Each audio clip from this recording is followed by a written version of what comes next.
नमस्कार दोस्तों, मैं हूं राकेश और मेरी उपस्थिति इस समय जो है प्रयागराज में है। मेरे सामने जो बैठे हैं ये हैं आलोक मौर्य के लीगल एडवाइज़र हृदय लाल मौर्य जी, और इनसे हम बात करेंगे ज्योति मौर्य, आलोक मौर्य, मनीष दुबे, इन सारे प्रकरण पे बात करेंगे और कुछ नए जो है बातें होंगी जो मैं इनसे पूछने की कोशिश करूंगा। इनका हमारा वीडियो एक बार बन चुका है, आपने शायद देखा होगा जो है सर का, और बहुत सारा लोगों ने देखा था और बहुत सारे प्यार भी उस वीडियो को मिला था।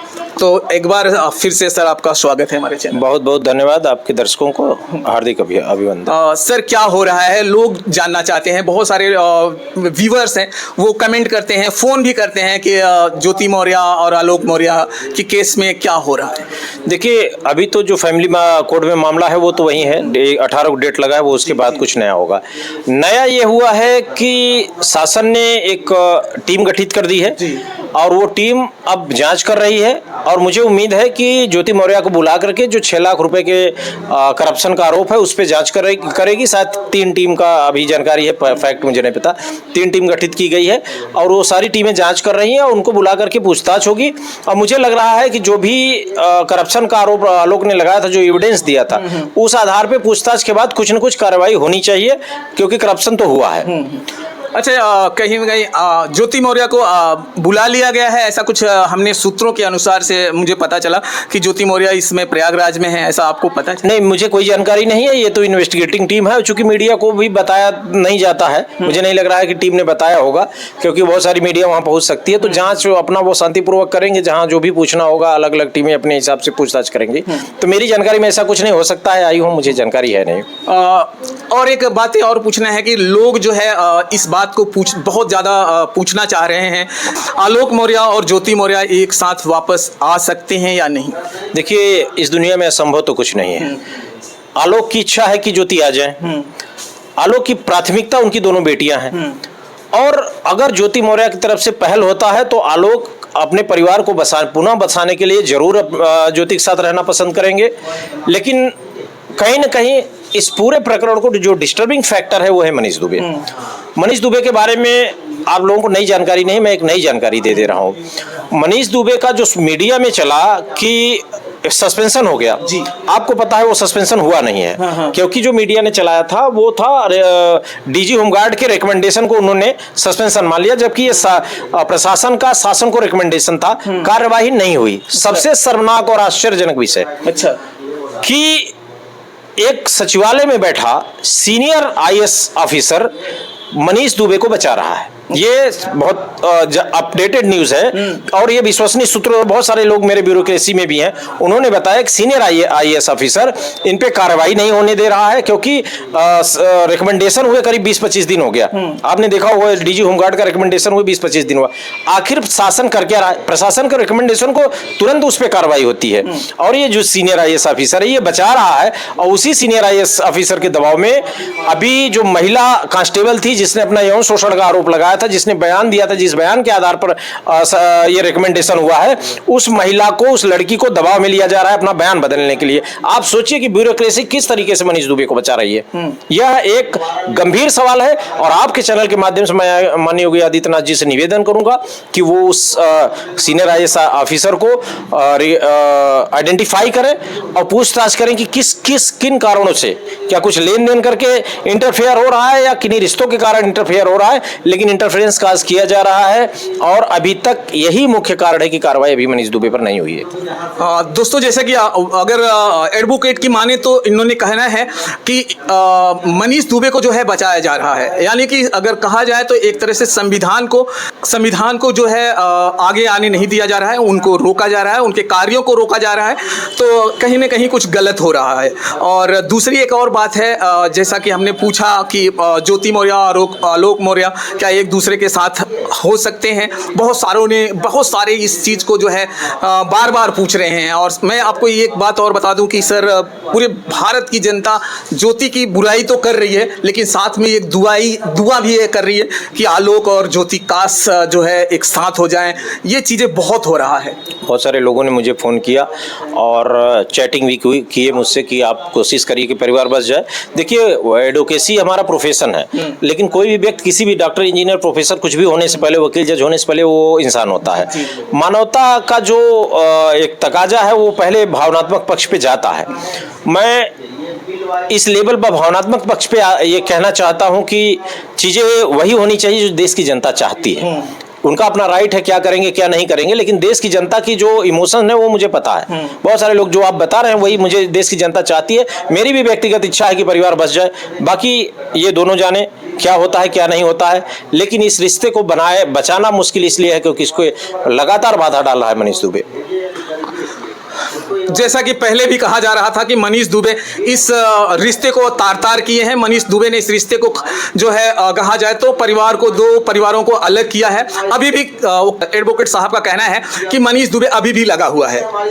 अगर कहा जाए तो मनीष दुबे की कोई कैरेक्टर नहीं है, जहां कई लड़कियों के साथ उनका अफेयर पता चलता है। यहाँ तक कहा जा रहा है जिसकी वजह से यहाँ पर जिस कांस्टेबल को, पुलिस कांस्टेबल को जो है जिसने जो होमगार्ड कांस्टेबल थी, जो यहाँ पे बयान दी थी, जिसकी वजह से जो है मनीष के ऊपर कार्रवाई हो रही थी, उसको भी दबाव में लिया जा रहा है कि वो अपना जो है पक्ष बदले।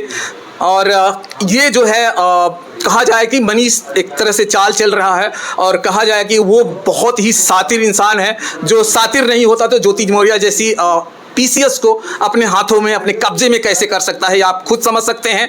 और ये जो है कहीं ना कहीं बहुत बुरी खबर है और सही खबर अभी तक नहीं होने दे रहा है। तो मनीष जो है वो है दुबे।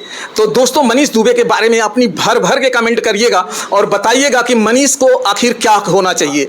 मनीष एक तरह से कहा जाए तो दो घरों को बर्बाद कर रहे हैं। और एक यहाँ पर तो सबसे बड़ी बात है कि दो बेटियां हैं जिनका नाम हंसी खुशी है, और वो इतनी छोटी नहीं है, 9 साल की बेटी। सब कुछ शायद ये जानती होंगी और प्रयाग में पढ़ती थी। आज इस समय उनकी जो है पढ़ाई जो है, अगर पता नहीं बरेली में चल रही है नहीं चल रही है, आई डोंट नो सर। ये कहा जाए तो उन बच्चियों के माइंड पर तो बहुत ज़्यादा कहा जाए एक तरह से असर पड़ता होगा। देखिए, हम लोग भी जब छोटे थे, बच्चे थे, तो कुछ चीज़ें हम लोगों के दिमाग में छप गई थी। अभी बहुत सारी चीज़ें हमको याद है बचपन की। किसी जो बच्चों का मन होता है, किसी भी बालक का मन, वो कोरा कागज होता है और उसमें जो चीज़ छप जाती है वर्षों वर्षों तक नहीं निकलती है। ये उन बच्चियों के मनोविज्ञान पे बहुत गहरा और बहुत गंदा प्रभाव पड़ रहा है इस प्रकरण से। और इस बात का एहसास शायद ज्योति मौर्य को नहीं है, भविष्य में हो सकता है एहसास हो। बच्चियों की साइकोलॉजी पे बहुत बुरा प्रभाव पड़ेगा, ये आने वाले समय में दिखेगा। शायद ये लोग समझ नहीं पा रहे हैं। मैं उम्मीद कर रहा हूँ कि चीज़ें हैंडल हो जाए, चीज़ें कवर हो जाए, परिवार एक हो जाए। चलिए, मुझे एक व्यूअर्स ने कहा था कि अगर किसी लॉयर से मिलिएगा और इस सब्जेक्ट पे बात कीजिएगा तो ये प्रश्न जरूर उठाइएगा। उनका कहना था सर कि क्या संविधान में ये कहीं ना कहीं एक ये दिखना चाहिए कि जब बच्चे हो जाए या कोई एक एज हो जाए, उस एज के बाद जो है डाइवोर्स नहीं होना चाहिए, कुछ एक निर्धारित करना चाहिए ताकि इस तरह का जो कदम ही ना उठा सके लोग। नहीं, ऐसा कोई कानून नहीं है। नहीं, लोगों का मानना है कि ऐसा होना चाहिए। देखिए, ये अब लोगों की इमोशन है, उस पर किसी की भावनाओं को तो नहीं रोका जा सकता कि उनकी ऐसी भावनाएं क्या है। बहुत सारी परिस्थितियां होती हैं डाइवोर्स के लिए। अभी ये तो ठीक मामला था, इसको गलत तरीके से रिप्रेजेंट किया गया। बहुत जगह कई बार होता है कि कई लोग एक दूसरे का शोषण करते हैं, कभी पत्नी पति का करती है, कभी पत्नी पति का करता है। तो डाइवोर्स भी अच्छे के लिए ही बनाया है। मौत से बेहतर है कि डाइवोर्स हो जाए, लेकिन डाइवोर्स वहां होना चाहिए जहां कंडीशन हो। डाइवोर्स इस तरीके की चीज़ों के लिए नहीं होना चाहिए। यह गंभीर है और बच्चियों के, चलिए क्या कह सकते हैं, ये तो बहुत ही अजीब तरीके का केस है और ये देश की जनता देख रही है, देश की मीडिया देख रही है, जजेस भी जो सुनवाई कर रहे होंगे निश्चित रूप से वो देख रहे होंगे। तो इसका कुछ न कुछ असर उन जजों पे भी जाएगा जो इस पे सुनवाई करेंगे, क्योंकि वो भी टीवी मीडिया, वो भी देश के जागरूक नागरिक हैं और इंसान हैं। तो हमें लग रहा है ये सब चीज़ें वो भी देख रहे हैं। एज अ पर्सन, एडवोकेट हटा देते हैं, और क्या कहना चाहेंगे आप ज्योति मौर्य को, आप अपनी तरफ से? देखिए, एज ए पर्सन मुझे लग रहा है, मैं क्या कहूँ, क्योंकि हम लोगों के पास फैमिली डिस्प्यूट्स के केसेस, क्रिमिनल केसेस, सिविल के बहुत सारे आते हैं और मुझे लग रहा है इस पर मुझे एज ए पर्सन बोलना नहीं चाहिए। आप कह रहे हैं तो मैं बोल दे रहा हूँ, क्योंकि मेरी आइडेंटिटी जो है एज ए पर्सन नहीं, एज एन एडवोकेट है। अब आपने एज ए पर्सन कहा तो मैं बोल दे रहा हूँ। मुझे लग रहा है कि परिवार को बसा लेना ही बेहतर है, क्योंकि जो डैमेज हुआ है तो डैमेज 100% कंट्रोल नहीं होता, क्योंकि डैमेज कंट्रोल हो सकता है अगर मान लीजिए 100% का नुकसान हुआ तो हो सकता है 80-90% नुकसान कम हो जाए। अगर ये परिवार नहीं बना तो शायद मुझे लग रहा है ज्योति के लिए लंबा नुकसान होगा, उनके पूरे करियर के लिए क्वेश्चन मार्क होगा। बाकी उनकी ज़िंदगी वो कैसे जीना चाहें वो जिए, उनका अपना अधिकार है। बीच में मैं फिर से एक बार आलोक जी के गांव गया था और बातें किया, मैंने तमाम लोगों से बातें किया। उन्होंने कहा कि मास्टर साहब ने अपनी बहुओं को जॉब दिलाकर शायद कहीं ना कहीं गलती कर गए और आज उनकी जो इस समाज में यहाँ पर जो रेपुटेशन था वो आज जो है बहुत कहा जाए ख़राब हो गया। और क्या कहना चाहते हैं अब जो गांव वाले सोच रहे हैं कि उन्होंने अपनी बहुओं को, 2 बहुएं उनकी जॉब कर रही हैं जैसा कि आप जान ही रहे हैं, उन्होंने कहा कि शायद मास्टर साहब ने यहाँ एक गलती कर दी। नहीं, ऐसा कुछ नहीं है। देखिए, बहुत इन्होंने तो नौकरी कराई, जो भी घटनाएं हुई, बहुत सारे लोग हैं जो अनपढ़ हैं, उनके साथ भी ऐसी घटनाएं होती। जिन लोगों की फैमिली में लोग नौकरी नहीं करते उनके यहाँ भी फैमिली डिस्प्यूट है, अफेयर्स के मैटर आते हैं। तो पढ़ाई लिखाई से सब नहीं, ये पर्सनल मैटर होता है, इस पर पढ़ाई से कोई संबंध नहीं होता है। मान लीजिए कोई अनपढ़ ही करता है, आप देखते होंगे हम लोगों को तो शादी कराने के लिए उसको प्रोटेक्शन देने के लिए आते हैं, 17 साल के बच्चे चले जाते हैं 18 साल की भावनाओं में बह करके, और कभी कभी ज़्यादा उम्र के लोग, 2 बच्चों के माता पिता भी एक दूसरे के आते हैं। तो इससे हमें लग रहा है कि ये गांव वाले उस चीज़ को नहीं समझ रहे हैं, उनका अपना ये जो परसेप्शन है, मुझे लग रहा है, व्यू है। हाँ, मुझे नहीं लग रहा है कि ये सही परसेप्शन है उनका। तो चलिए दोस्तों, हमने आपको एक करंट अपडेट आपको दे दिया है और आपकी क्या राय होती है ज़रूर जो है कमेंट बॉक्स में देना, और फिर मिलेंगे हम आपको किसी दूसरे वीडियो में। जय हिंद, जय भारत।